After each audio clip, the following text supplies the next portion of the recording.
unlikely that that will be passed. But so in the meantime, I am glad that press councils in Cebu and in the Cordilleras are showing us the way for self-regulation. It does seem possible that if there is a formal body to receive complaints from readers and from news subjects, libel complaints will be less likely. Totoo naman na malaking burden yung libel cases sa journalists.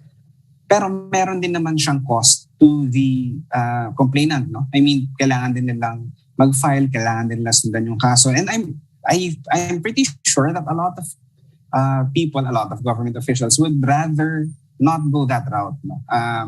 From experience, government officials who write demand letters or who complain over stories often just want to get their side heard if they feel that they were portrayed unfairly in reports. And from experience nga, when you do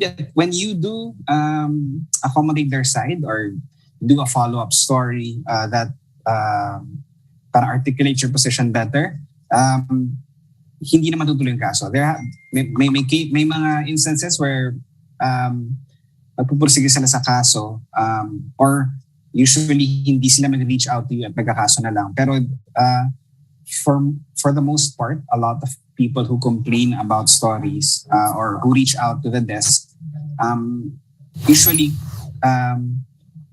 content na sila with getting their side heard or with basically being given the chance to address yung allegations or the story that they don't like.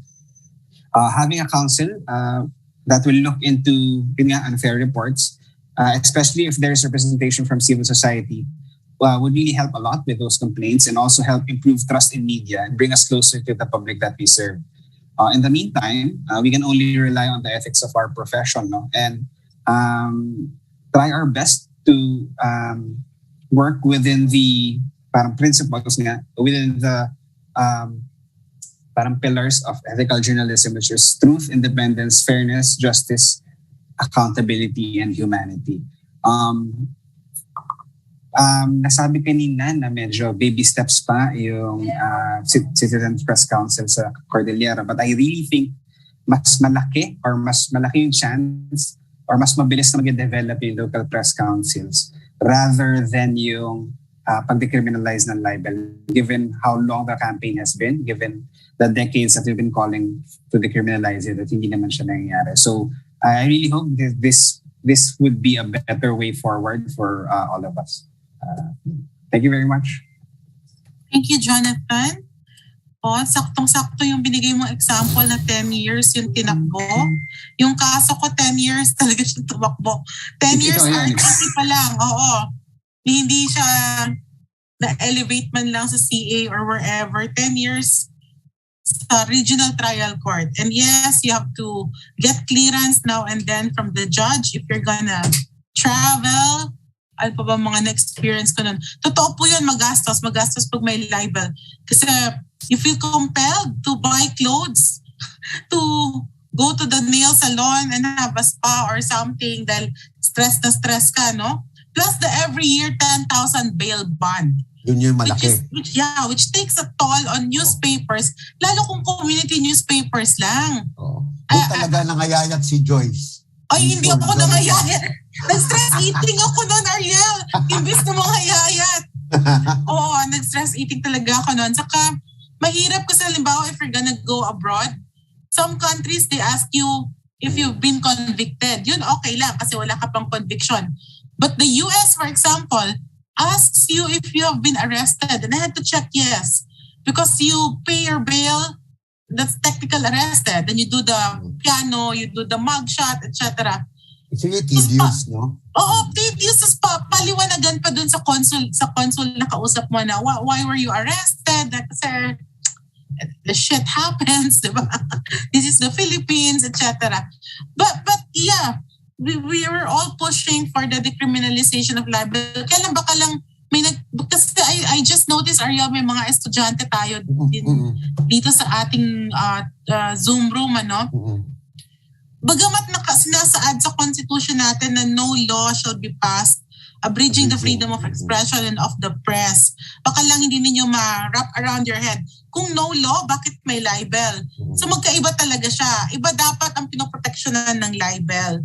It's protecting the rights of the people na sinusulat natin. So it does not have to impinge on press freedom. Kaya lang ang nangyayari, na-weaponize yung libel. Yeah. Diba? Onion skin, that tira mo na besides, they're not really after the conviction. You know, that's something that we should all recognize. They're not after the conviction. They know it will take 10, 20 golden years bago ka mo-convict. Ang gusto lang nila, mag-bleed yung dyaryo mo, kakabayad mo ng bail bond, kakabayad mo ng lawyers, retainers fee, etc., etc. Yes, you know, when we got the case, we had 57 counts. Imagine that. Tapos kung hindi nila yung kinonsolidate per count, babayaran namin yung bail bond namin. Anyway, moving forward, thank you, Jonathan, for that presentation. Salamat din. Oo. We have 2 speakers for our next session. Ito kung paano natin ma-expand pa or mas-sustain yung mandate ng Press Council kasi hindi naman syempre sapat na itatag lang siya, paano siya i-operationalize din. Now, we will have Ms. Luz Rimban, the Executive Director of ACFJ sa Ateneo de Manila, and Ms. Amalia Cabusa, of course, from Mindanao Times and the PPI Vice Chairperson. We will call first Professor Luz Rimban and then Amy. Hi, Ma'am Luz. Good afternoon po. Hi, Joyce. Hi, Good Luz. afternoon. Hello. See you again. See you again. After 48 hours. Hi, Jonathan. Hi, Gary. Hello. Nice to see your faces. So, yung presentation ko parang medyo out of place kasi parang we're talking about accountability, the accountability of the press, how to protect ordinary people from the immense powers of the press. But at the same time, ang concern natin is the immense powers of government bearing down on the press.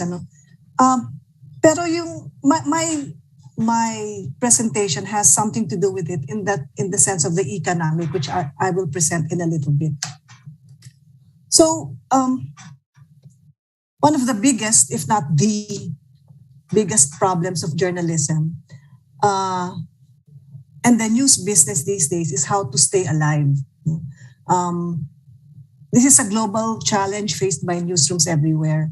And we've seen many newspapers close down, journalists lose their jobs, and cities left with no newspapers to keep them informed, to keep the citizenry informed. So may tawag dun there's a term for that. It's called news deserts, disyerto, no? Naging disyerto ang mga lugar na walang periodistang nagmamatsyag at nagbabalita sa mga pangyayari. So in the US, there's an increasing number of news deserts.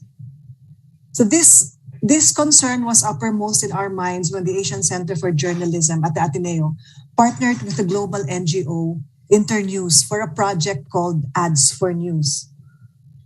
Ads for News was the brainchild of Internews and the World Economic Forum, as well as the World Association of Newspaper Publishers. In the Philippines, their partner is ACFJ. What does this project want to do? We are asking advertisers to put their money into the small and medium scale websites, news websites, including PPI members. But to do this, we had to set up a vetting system in which we created an index of news websites, examined them, and told advertisers, look, put your money into these websites because they deserve your money. And these are the sites that are trusted, could be trusted. These are the traditional news media that follow the standards of good journalism. So why do we focus on online news sites?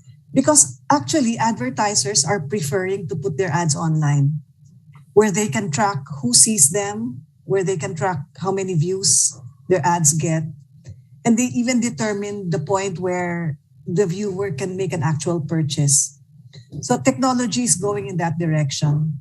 Hindi na yung well, marami pa ring traditional, pero uh, digital advertising is the most efficient way of making use of their advertising money. So digital ad spend is on the rise. As of December 2021, it was estimated that digital spending will increase by 60% of total, will reach 60% of total advertising spend. So that's really a lot, no? That's a global figure. It is estimated that global digital ad spend will be something like $77 billion this year. More advertisers are placing their ads on online content creators. And with the ubiquity of mobile phones, brands and advertisers especially want their ads seen on mobile devices. So which brings me to the other half of our project. Before we started pitching to advertisers, we compiled a list of Filipino news websites. We came up with 180. This was evaluated subject to automated analysis, where some tech people checked the domain, whether they had Google AdSense and other platforms installed. The list was whittled down to 118. There were additional 44 added. And then we're doing this with the help of Ateneo de Naga, Zamboanga, and Cagayan, who are looking at the websites in the locality. They're checking whether there are websites that we missed. At the start, kasama namin Ateneo de Davao, but they dropped out somewhere along the way. And then we subjected the websites to certain criteria. We checked whether they were doing original stories, so hindi lang sila aggregators. We checked whether they were doing public interest reporting. We checked whether they were committed to a code of ethics and it is published in their website. We checked about transparency of ownership, privacy terms, positive user experience in the sense that the website was navigable. And then we checked whether content was clearly labeled. Kasi alam naman natin that there's content that's paid, no? May mga advertorials. And it's our responsibility as journalists to make sure that all of this content is properly labeled so that we do not mislead the readers. So we did not inform the websites that such a study was being undertaken. We based our evaluation solely on what could be seen on the websites.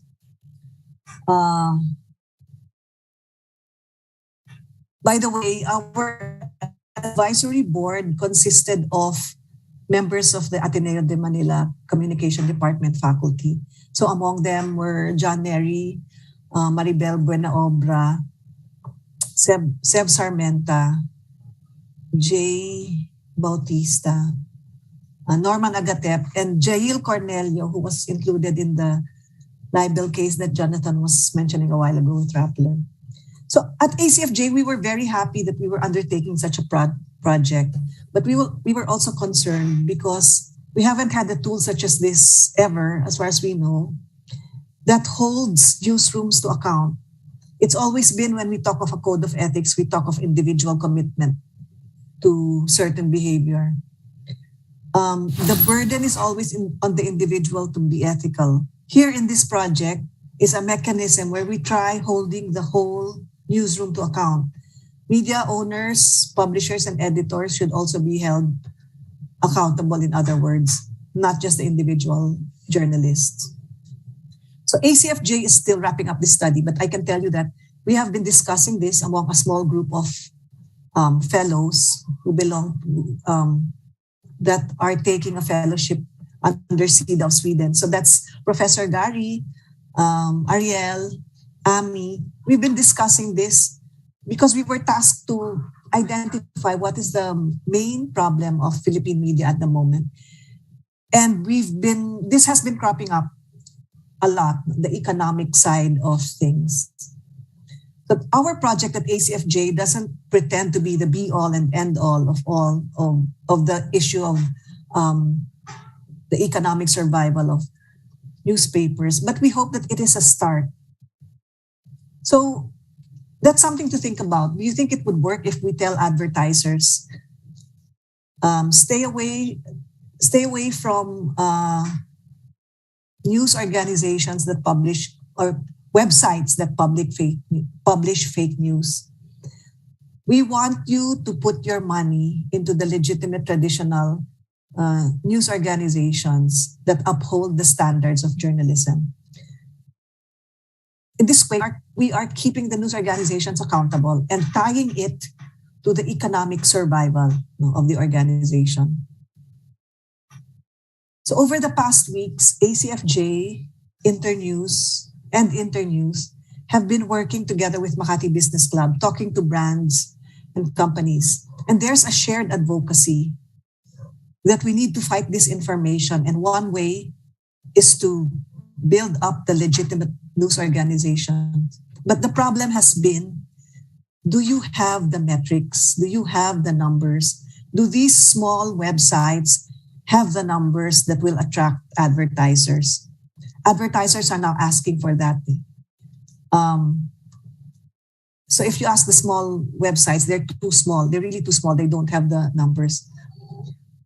The Inquirers of this world, the PhilStars, the Manila Bulletins and Sunstars of this world are another matter. They're earning. That's according to the advertisers themselves and the market researchers.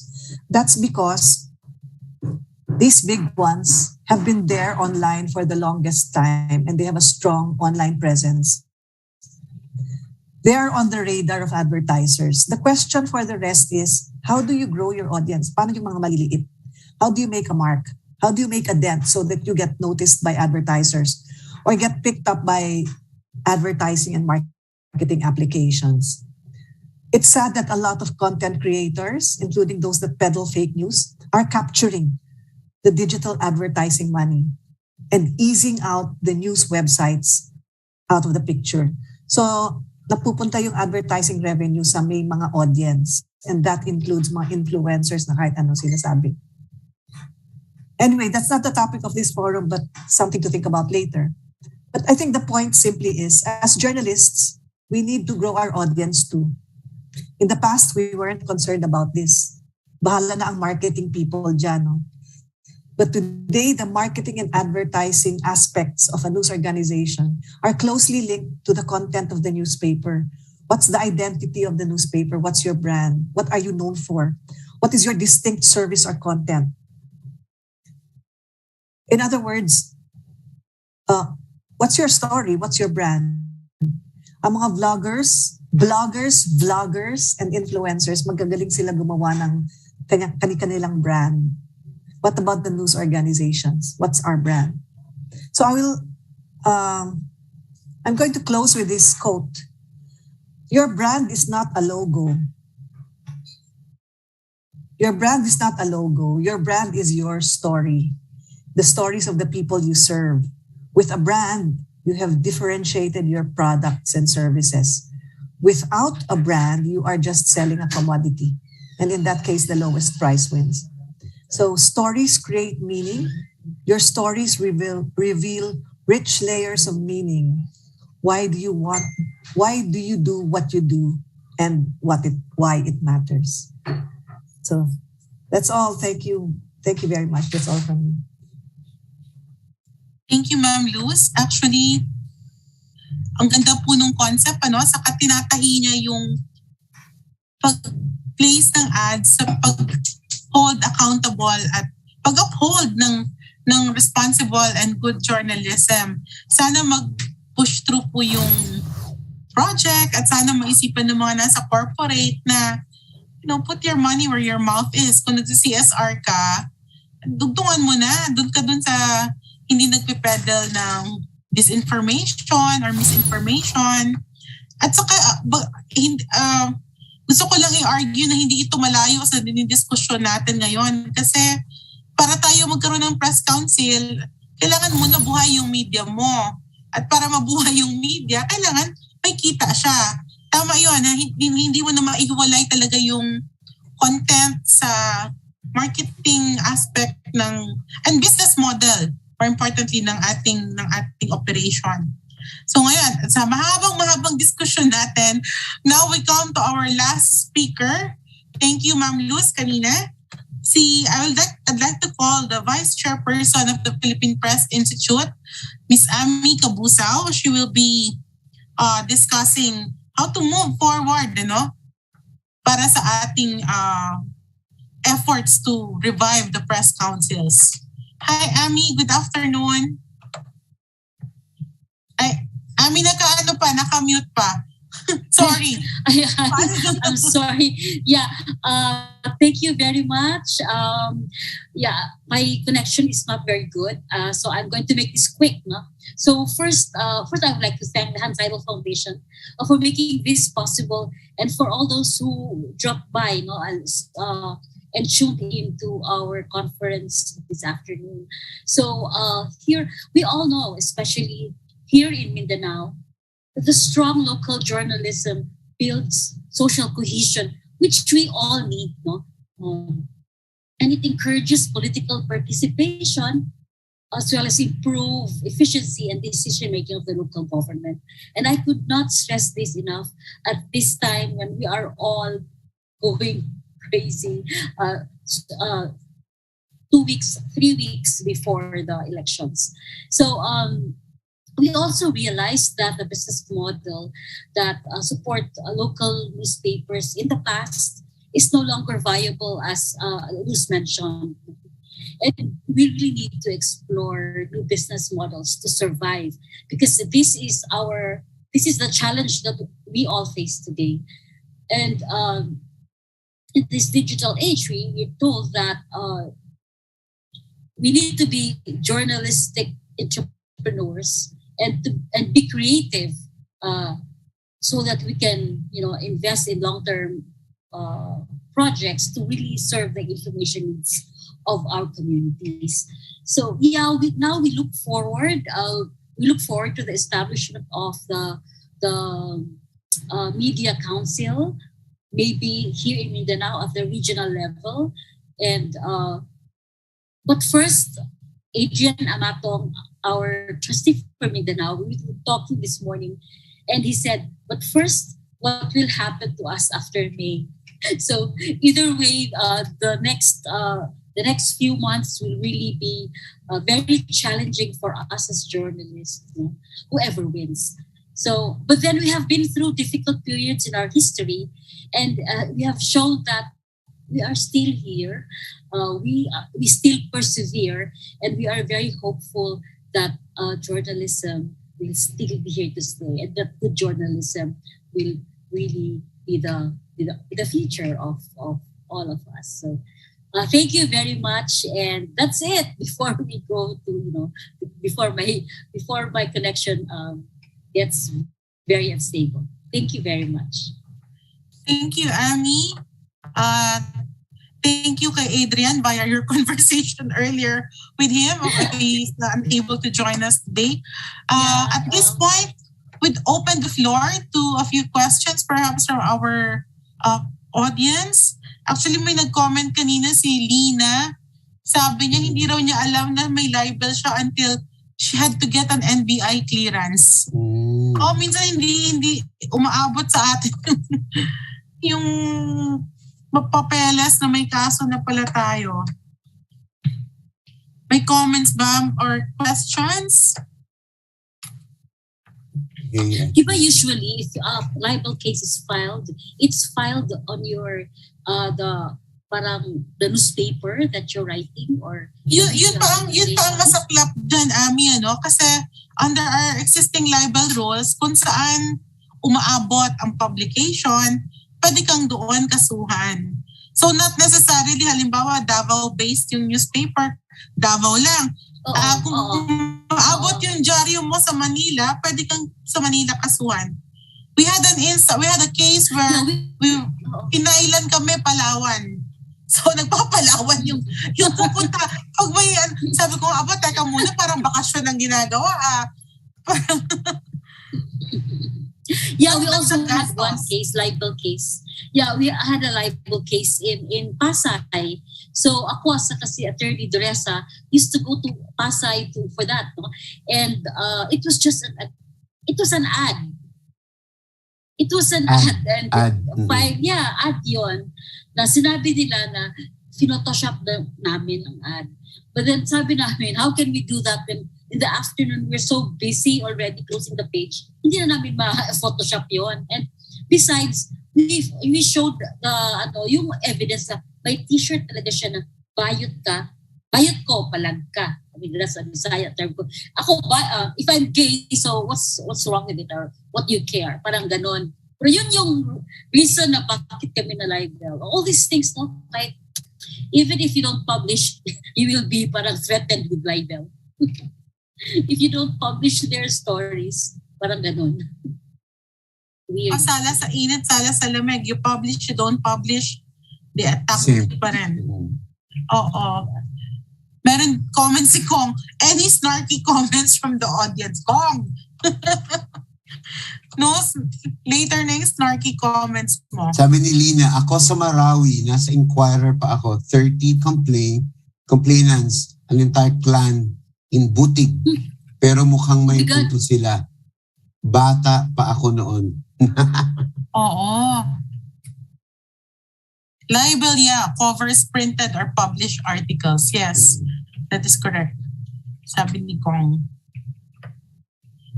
So sana even as we push for the press councils, we should also make a renewed push, for the decriminalization of libel.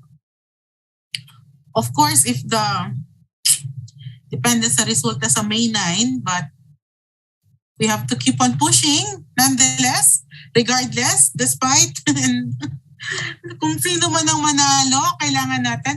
Kaya talagang ako excited ako dun sa May 2 natin. And I really hope everyone in the Zoom room will be able to attend also kasi resibo yun sa mga presidential candidates natin and how they will,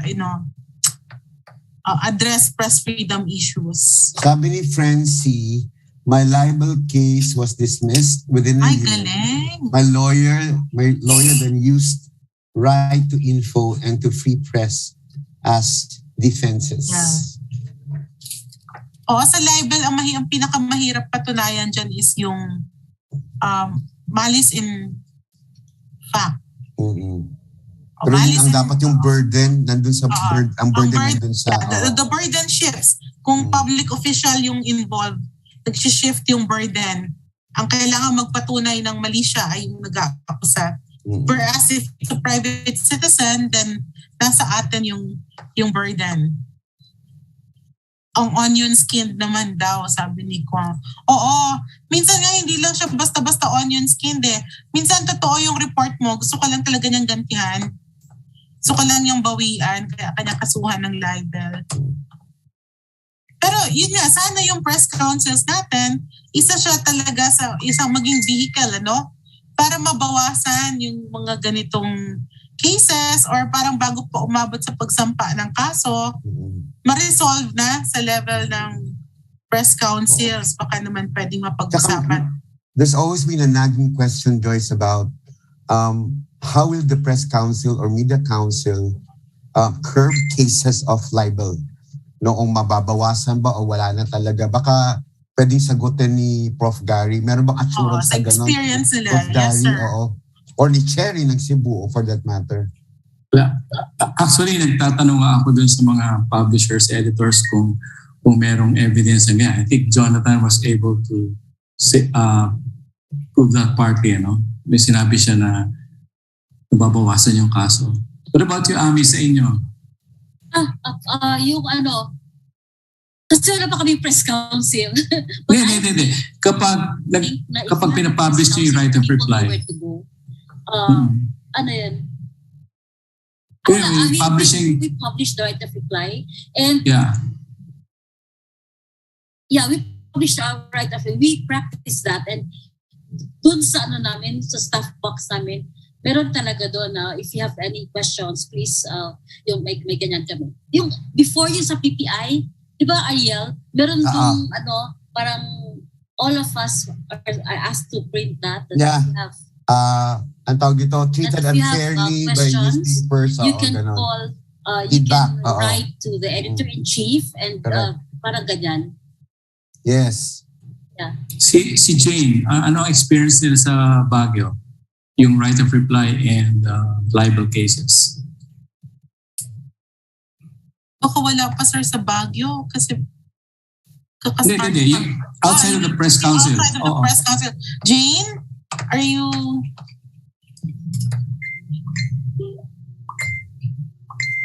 Hi, Jane. Unmute. Yeah. Sorry sir, I failed to get the question. May epekto ba yung pag-publish ng ng replies doon sa, let's say, pagpa-file ng libel cases? I would like to believe there is, but so far kasi we still haven't documented wala pang documented na cases, but I believe may there is an impact kung na-publish mo ang reply nung aggrieved party. It helps lessen yung pag-akyat ng maliban na lang kung talagang bully yung complainant.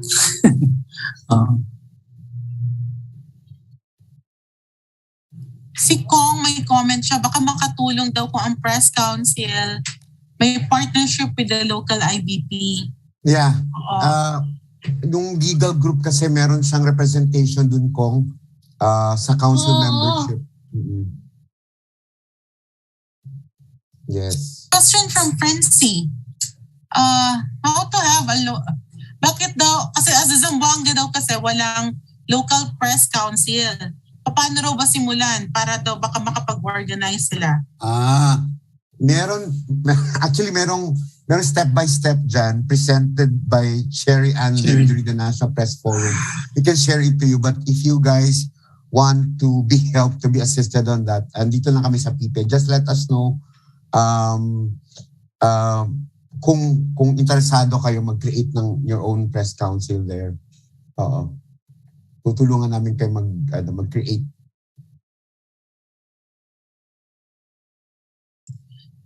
Si Kong, ang comment niya, wala pa rin press council sa Cagayan, pero nakakatulong daw ang press club sa mga grievances for non-members and both for members and non-members. Minsan kung ang intention lang talaga ay dahil nasaling yung kanyang reputasyon or legit na grievance, ang mechanism na lehitimo rin, nakaka-resolve naman. Ito kailangan na nilang makipag-usap sa atin. Maintindihan yung trabaho natin, di ba? Unless ngayon talagang sinasadya lang na i-attack yung media, no? I-weaponize yung libel. There was an incident when a politico approached the press club from Kong. Nag-dialogue, nagkaayos. That solves a lot. Yeah, experience, yeah. Go ahead, right. Kasi when you're in a community and you know each other, especially, if they know the paper, marami na kasi pumunta dun sa office and confronted us, no? Yung Davao City Police Office, when we were really writing about EJ case, yung mga EJK case, tapos yung mga si Nogales, kung sino-sino pang counselor pumupunta sa office and to ask me or yung para just to talk to us, no, on the news report that came out. And then parang we were able to explain, and then of course we did another story getting this side. So yeah. Any other comments or questions? I think kung wala na, then at this point, we'd like to thank all of our speakers Hello. From, Okay, sige na lang. Ako na isarado dahil. At sama, nana sila? Dami. nag-off. Mute mo na, Ani, mute. Wala pa sila. I Wala pa love sila, it. Ma'am Ams. Wala pa sila. At least ganyan lang, di ba? Hindi naman yung tipong hindi ka nais-nais ang pumasok or whatever. Oo. Okay lang yan. So maraming salamat po sa lahat ng ating speakers today. So kay Professor Gary, kay Cherry Ann, kay Jane, kay Ma'am Luz, kay Jonathan, and of course kay Ami. We thank all of our participants. Maraming salamat sa Seidel for supporting these efforts. And I think there will be a survey link sa ating chat box. Please check it. And at this point, I'd like to turn over you again to our Executive Director, ang formal, Ariel Sibilino. Thank you so much, Joyce. Stars Panares. Yes. Salamat sa ating training team, sa lahat mo ng bubuo ng ating project na ito, di ba? Pare-pareho naman kasi ng bubuo ito. So ang tanong, ano pong next dito? Ang actually next dito ay pupuntahan namin yung areas that have already said yes to creating a press council, media council. Mauna muna ang Davao, and then there's going to be in Iloilo and Batangas pala. Batangas, Iloilo, Davao. So yung pong gusto na magkaroon kayo ng sarili yung press council, just let us know. Gagawin namin ng paraan. Baka there's still time to make singit it this year para makapunta din sa Buanga or Cagayan de Oro. Ayusin namin, arrange namin ng maayos dyan with Seidel Foundation. Ayun po. Sa lahat po ng bubuo ng PPI tsaka ng training team, maraming salamat sa inyo. Thank you for joining us today, and we hope to see you in our other projects this year or in May. All you have to do is check our Facebook page for more details of our activities and also the page of Seidel Foundation. Thanks very much, and please do not forget to answer the survey question or evaluation forms, so we know how to do better next time. Thank you, and we can now eat. Photo? Diba? Ay, Photo muna tayo. Sige, Come here, Mr. Messenger photo, yes. Photo. At sa lahat po ng, especially yung academe, you can get your certificates from CARE. Dapat yung photo sa first part para Meron na yan si CARE. Para hindi na tayo, Of us. Open po tayo ng video ng camera. Ay po. Wait lang natin sila. So, kung pag nasa Davao kami ay magkikita pa rin tayo na pag nag-Mindanao tayo with Kong. Okay po, ready? Oo, kasi kasama yung 3, 2, 1. Okay, one more. Wacky naman daw kahit small boxes. Okay. Dali. Alam mo kay Kong, parang mugshot. Columburium. Si Sir Columburium. Ma'am Luz, hindi nag-wacky. Ay, paano yan? Wacky na face ko. Lahat nag-wacky. Minsan lang naman. Di mo si Kong nag-mugshot na. Isa pa wacky ulit. Ibang angle. 3, 2, 1. Alright. Thank you. Very Asian. Really very Asian. Thank you, Seidel Foundation. Thank you very much. Thank you Justin, everyone. Maraming salamat. Thank you by mga interns. Thank you so much. I'm Thank so you happy to our you're here. participants. Yes. Please wait for your certificate.